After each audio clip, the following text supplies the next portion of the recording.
Allie, tell us what you think about the presidential election.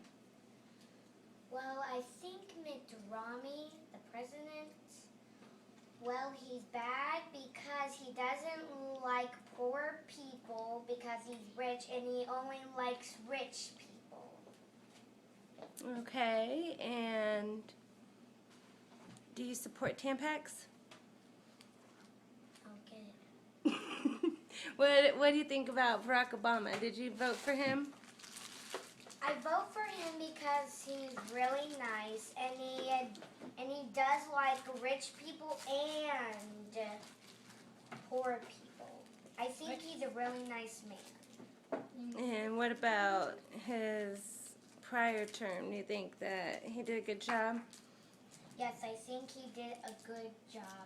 Good. And I will know that he will be a good president for our state from now on. What do you like about that he did for us last term?